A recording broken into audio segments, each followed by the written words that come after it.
तेरा वचन मेरे पाँव के लिए दीपक है और मेरे मार्ग का उजियाला है।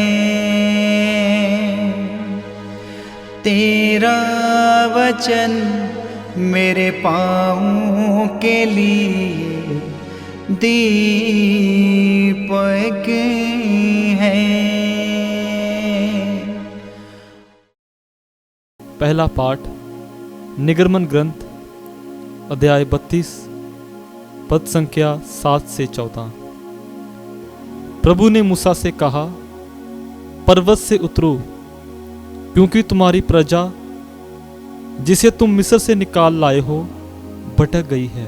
उन लोगों ने शीघ्र ही मेरा बताया हुआ मार्ग छोड़ दिया। उन्होंने अपने लिए ढली हुई धातु का बछड़ा बनाकर उसे दंडवत किया और उसे बलि चढ़ाकर कहा, हे इस्राएल, यही तुम्हारा ईश्वर है, यही तुम्हें मिस्र से निकाल लाया है। प्रभु ने मूसा से कहा, मैं देख रहा हूं कि ये लोग कितने हठधर्मी हैं। मुझे इनका नाश करने दो।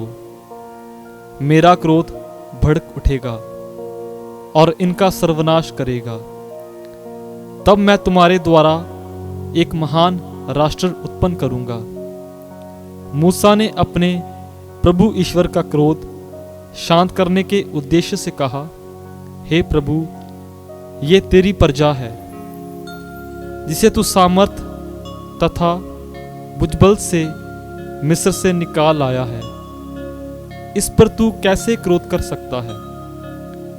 अपने सेवकों को इब्राहिम, इसहाक और याकूब को याद कर।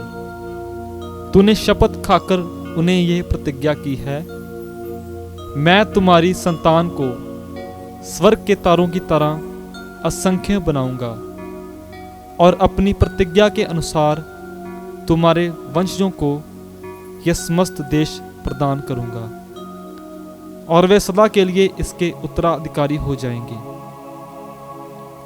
तब प्रभु ने अपनी प्रजा को दंड देने की जो धमकी दी थी उसका विचार छोड़ दिया। यह प्रभु की वाणी है। ईश्वर को धन्यवाद। भजन अनुवाक्य। हे प्रभु, तू अपनी प्रजा को प्यार करता है, मुझे भी याद कर। अनुवाक्य।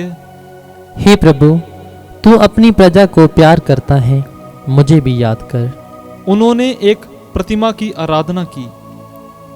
उन्होंने अपने महिमा में ईश्वर के बदले घास खाने वाले बैल की प्रतिमा की शरण ली। अनुवाक्य। हे प्रभु, तू अपनी प्रजा को प्यार करता है, मुझे भी याद कर। उन्होंने अपने उस मुक्तिदाता ईश्वर को भुला दिया जिसने मिस्र देश में अपूर्व कार्य किए, हाम देश में महान चमत्कार और उनके शत्रुओं को लाल समुद्र में मारा था। अनुवाक्य। हे प्रभु, तू अपनी प्रजा को प्यार करता है, मुझे भी याद कर। ईश्वर ने उन पर से अपना क्रोध हटा लिया। अनुवाक्य। हे प्रभु, तू अपनी प्रजा को प्यार करता है, मुझे भी याद कर। जय घोष। ईश्वर ने संसार को इतना प्यार किया कि उसने उसके लिए अपने इकलौते पुत्र को अर्पित कर दिया, जिससे जो कोई उसमें विश्वास करे वह अनंत जीवन प्राप्त करे। संत यूहन्ना रचित पवित्र सुसमाचार अध्याय 5 पद संख्या 31 से 47। यीशु ने यहूदियों से कहा, यदि मैं अपने विषय में साक्ष्य दूं तो मेरा साक्ष्य मान्य नहीं है। कोई दूसरा मेरे विषय में साक्ष्य देता है और मैं जानता हूं कि वह मेरे विषय में जो साक्ष्य देता है वह मान्य है। तुम लोगों ने यूहन्ना से पूछवाया और उसने सत्य के संबंध में साक्ष्य दिया है। मुझे किसी मनुष्य के साक्ष्य की आवश्यकता नहीं। यह तो मैं इसलिए कहता हूँ कि तुम लोग मुक्ति पा सको। यूहन्ना एक जलता और चमकता हुआ दीपक था। उसकी ज्योति में थोड़ी देर तक आनंद मनाना तुम लोगों को अच्छा लगा, परंतु मुझे जो साक्ष्य प्राप्त है वह यूहन्ना के साक्ष्य से भी महान है।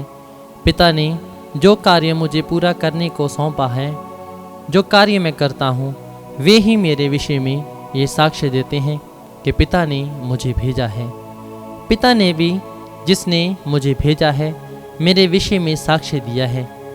तुम लोगों ने ना तो कभी उसकी वाणी सुनी है और ना उसका रूप ही देखा है। उसकी शिक्षा तुम लोगों के हृदय में घर नहीं कर सकी, क्योंकि तुम उसमें विश्वास नहीं करते जिसे उसने भेजा है। तुम लोग ये समझकर धर्म ग्रंथ का अनुशीलन करते हो कि उसमें तुम्हें अनंत जीवन का मार्ग मिलेगा। वही धर्म ग्रंथ मेरे विषय में साक्ष्य देता है। फिर भी तुम लोग जीवन प्राप्त करने के लिए मेरे पास आना नहीं चाहते। मैं मनुष्यों की ओर से सम्मान नहीं चाहता। मैं तुम लोगों के विषय में जानता हूँ कि तुम ईश्वर से प्रेम नहीं रखते। मैं अपने पिता के नाम पर आया हूँ, फिर भी तुम लोग मुझे स्वीकार नहीं करते। यदि कोई अपने ही नाम पर आए तो तुम लोग उसको स्वीकार करोगे। तुम लोग एक दूसरे से सम्मान चाहते हो और वह सम्मान नहीं चाहते जो एकमात्र ईश्वर की ओर से आता है। तो तुम लोग कैसे विश्वास कर सकते हो? ये ना समझो कि मैं पिता के सामने तुम लोगों पर अभियोग लगाऊंगा। तुम पर अभियोग लगाने वाले तो मूसा हैं, जिन पर तुम भरोसा रखते हो। यदि तुम लोग मूसा पर विश्वास करते तो मुझ पर भी विश्वास करते, क्योंकि उन्होंने मेरे विषय में लिखा है। यदि तुम लोग उनके लेखों पर विश्वास नहीं करते तो मेरी शिक्षा पर कैसे विश्वास करोगे? ये प्रभु का पवित्र सुसमाचार है। ख्रीस्त की जय।